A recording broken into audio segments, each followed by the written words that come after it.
Jadi ilmu itu nur. Nah, makanya Cahaya saja. ya, nur, cahaya. Jadi dalam hidup ini harus berilmu. Kalau orang yang berilmu itu mudah saja hidupnya. Mengapa begitu? Contoh saja. Kalau kita mengetahui sesuatu, contoh alamat. Kita ingin pergi ke tempat si fulan. Kita tidak tahu tempatnya. Tentu kita akan mencari tahu, akan membuang waktu. Tapi sekiranya kita mengetahui ada ilmu tentang alamat rumah tadi, kita langsung bisa sampai sekiranya perjalanan 10 menit itu. Tapi kalau kita tidak tahu bisa 30 menit atau lebih. Yang lamanya bukan perjalanan dari suatu tempat ke tempat itu, tapi lamanya adalah mencari alamat tadi. Mencari begitu. alamat. Jadi akan terasa hampa orang yang tidak memiliki ilmu. Iya. Gitu, Ustaz. Jadi apa sih keutamaan ilmu itu, Ustaz? Jadi ilmu dalam segala hal kita itu harus memiliki ilmu. Al-Imam Asy-Syafi'i mengatakan man arada dunya fa alaihi bil ilmi. Siapa yang mau dunia dengan ilmu. Wa man aradal akhirah fa alaihi bil ilmi. Siapa yang ingin akhirat juga dengan ilmu. Wa man aradahuma fa alaihi bil ilmi. Siapa yang ingin dunia dan akhirat dengan ilmu juga gitu. Jadi Al-Imam Al-Ghazali di dalam kitab beliau Minhajul Abidin ila Jannati Rabbil Alamin, beliau membahas ada 7 tahapan agar hamba itu bisa sampai kepada Allah Subhanahu wa taala. Yang pertama sekali beliau bahas itu adalah ilmu. Beliau sebut di dalam kitab itu aqabatul ilmi. Aqabatul ilmi. Jadi apa tujuan kita supaya berilmu? Maka 2 alasan mengapa kita harus dengan ilmu, berilmu gitu. Yang pertama, dengan ilmu tadi kita memperbaiki kualitas ibadah. Iya. Nah, ini kita bicara tentang ilmu agama begitu. Iya. Memperbaiki kualitas ilmu agama, sebab di dalam kitab Matan Zubat juga dikatakan oleh Ibnu Ruslan, wa kullu man bi ghairi ilmi a'maluhu mardudatun la tuqbalu. Siapa orang yang tidak berilmu, dia beramal tapi tidak dengan ilmu, mardudatun, ditolak, la tuqbalu, tidak diterima. Itu yang pertama. Jadi mengapa kita harus berilmu? Yang pertama, dengan ilmu kita memperbaiki kualitas ibadah supaya ibadah tadi diterima oleh Allah. Yang kedua, kata Imam Al-Ghazali di dalam kitab itu, dengan ilmu tadi menumbuhkan rasa khasyatullah, yaitu takut kepada Allah dan mahabbah kepada Allah Subhanahu wa taala. Jadi kalau orang yang tidak berilmu, tidak mau menuntut ilmu, itu tidak akan ada rasa takut dan cinta kepada Allah, sebab dia tidak tahu bagaimana takut itu. Dia tidak tahu kebesaran, keagungan dan ajab Allah Subhanahu wa taala. Itu dia. Begitu penting ilmu tuh, Ustaz, ya. Iya, begitu. Artinya ketika orang tidak memiliki ilmu pengetahuan, maka buta lah. Itulah bisa dibilang buta lah gitu. Sepakat, Ustaz, ya. Bisa melihat tetapi hatinya tidak bisa merasakan begitu nikmatnya ibadah kepada Allah. Dia tidak tahu rukun sholat, rukun wudhu, begitu. Jadi dia ibadah tanpa ilmu. Makanya kalau tanpa ilmu tadi tidak diterima. Itu udah tak diterima, ditolak pula. 2 dia. Simple, Ustaz. Dikala ada seseorang tidak ada ilmu pengetahuan, maka apa yang mau dipelajari, kan begitu. Begitu. Jadi begini, Ustaz. Kita berbicara masalah ilmu ini, mana sih yang lebih efektif, ya? Belajar ilmu pengetahuan khususnya agama Islam, belajar di sekolah umum ataukah di madrasah atau di pesantren gitu. Jadi sebenarnya menuntut ilmu itu dimanapun bisa. Iya. Dimana bisa, di rumah. Tetapi harus berguru. Makanya ada yang menyebutkan man la saykhalah fa syaykhuhu asyaiton. Siapa yang belajar tanpa guru, maka gurunya adalah setan.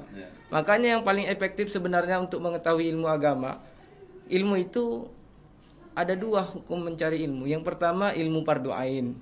Yang kedua ilmu fardu kifayah. Ilmu fardu ain itu apa? ulama menyebutkan di dalam kitab-kitab mereka, seperti di dalam kitab Minhajul Abidin tadi, kemudian di dalam kitab Ihya Ulumuddin, di dalam kitab-kitab ulama mereka mengatakan ilmu yang wajib itu ya seperti yang pertama ilmu tauhid, akidah. Bagaimana supaya kita ini berakidah?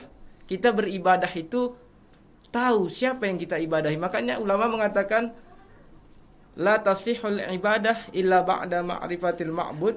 Tidak sah ibadah itu kecuali setelah mengenal siapa yang dia ibadahi. Nanti kita Allahu Akbar, Allah Maha Besar. Tapi besar, semana Allah itu besar? Ini perlu. Allah besar itu maksudnya apa? Ini kajian dalam tauhid. Maka setiap orang mukallaf wajib tahu dia tentang ilmu akidah. Kemudian ilmu fikih. Ilmu fikih tentang rukun salat, rukun wudu, rukun puasa, rukun haji dan lain-lain sebagainya. Tetapi kita tidak wajib mengetahui tentang puasa kalau kita belum mau puasa. Hari ini misalnya masih lama bulan Ramadan, maka kita tidak wajib mempelajarinya. Tapi ketika mau masuk bulan Ramadan, wajib kita mengetahuinya. Adapun sholat sama wudu itu wajib karena setiap hari kita lakukan. Kemudian masalah ilmu yang ketiga yang wajib itu ilmu tasawuf. Kalau Imam Al-Ghazali mengatakan ilmu sirri. Ilmu sirri itu maksudnya ilmu yang tersembunyi. Itulah dia masalah hati. Hati itu kan tersembunyi dia. Masalah tentang kalau mendapatkan musibah kita sabar. Kalau mendapatkan nikmat kita syukur. Begitu. Jadi yang paling efektif ini dikaji di pesantren. Pesantren itu sangat efektif. Pesantren salaf atau pesantren modern gitu. Yang membahas tentang akidah, fikih dan tasawuf dan lain-lain sebagainya. Begitu.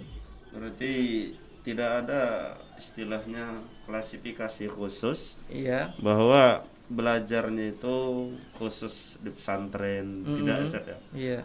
Hanya saja memang pesantren itu lebih membanyakkan untuk belajar agama.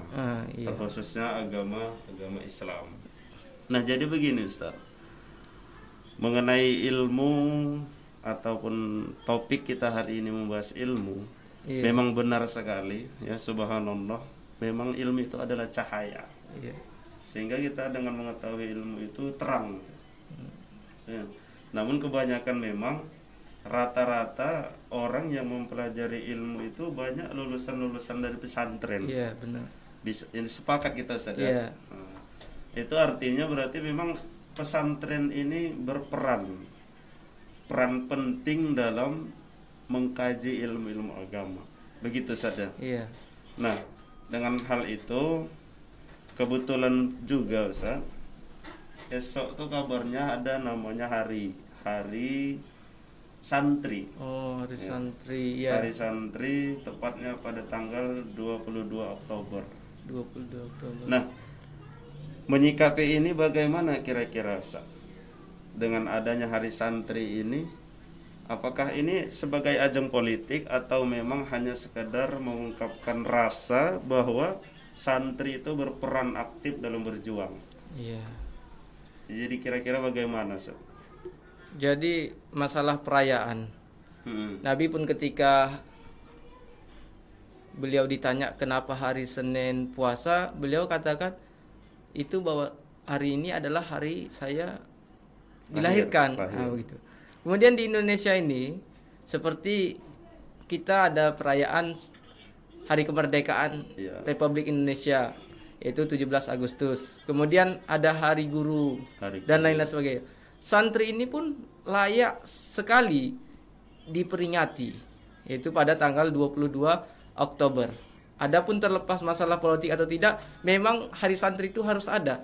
Karena santri ini sangat berjasa dalam memerdekakan Indonesia. Jadi Indonesia itu peran santri sangat luar biasa, ikut serta dalam memperjuangkan kemerdekaan Republik Indonesia bersama para kiai dan ustadz-ustadz mereka. Begitu.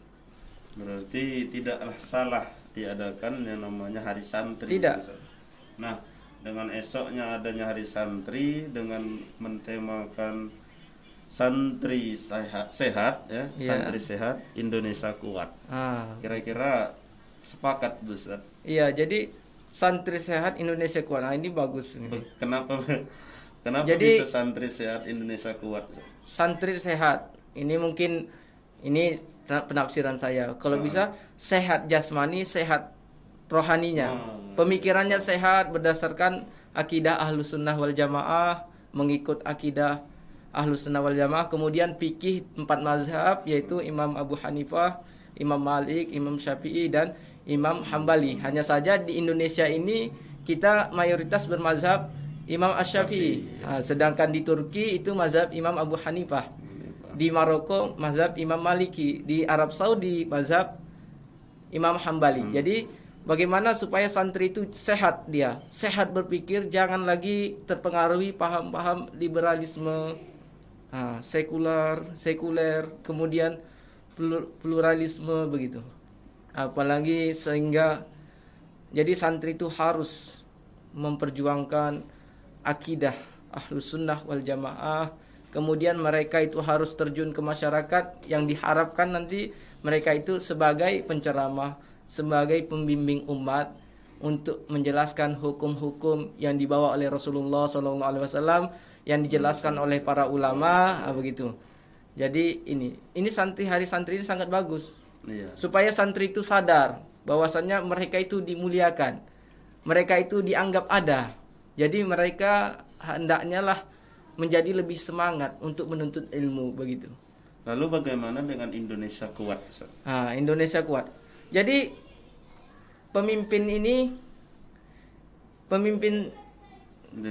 Indonesia begitu. Mereka kuat. Yang santri inilah nanti yang akan menjadi bibit bobot sebagai pengganti pemimpin-pemimpin yang ada saat ini. Jadi mereka inilah generasi yang harus kita kuatkan, yang kita sehatkan supaya nanti ketika mereka sudah dewasa, kemudian mereka sudah selesai pendidikan sampai S1, S2, kemudian S3, mereka masuk ke dunia politik. Dunia politik itu ada di dalam Islam. Jadi siasah namanya. Jadi bagaimana agar santri itu mengetahui ilmu politik juga. Tapi saat ini dipelajari dulu ilmu-ilmu dasar seperti tadi, ilmu tauhid, ilmu fikih, ilmu tasawuf, ilmu tafsir, ilmu hadis dan lain-lain sebagainya. Termasuk ilmu alat. Iya, itu ilmu alat, ilmu nahwu, ilmu sorof, ilmu balaghah, ma'ani dan lain-lain sebagainya. Nanti setelah mereka dewasa ada yang menjadi santri ini tidak mesti harus menjadi ustadz begitu. Ada 1.000 orang santri. Bisa saja 100 menjadi atau 100 menjadi ustadz, 100 menjadi polisi, 100 menjadi tentara, 100 menjadi pejabat, gitu, 100 jadi pengusaha. Tetapi di otaknya, itu maksudnya di pikirannya itu jiwanya Islam, jiwanya santri. Dia ketika dia memimpin, yang dipimpinnya berdasarkan Islam. Berdasarkan apa yang di undang-undang, dia tidak mau melakukan kecurangan, melakukan perbuatan maksiat dan lain sebagainya. Begitu. Subhanallah. Jadi tibalah saatnya kita mengundurkan diri, Ustaz. Jadi memang saya bisa menyimpulkan bahwa memang ilmu itu sangat diperlukan. Dan memang itu menjadi patokan kita dalam beribadah. Karena memang tadi yang Ustaz katakan, ketika beribadah tanpa ilmu maka ditolak. Itu kata sia-sia Ibnu Ruslan dalam kitab kata Syekh itu sebenarnya. Jadi memang begitulah artinya kewajiban untuk menuntut ilmu. Thalabul ilmi fardhatun ala kulli muslimin wal muslimat. Nah, jadi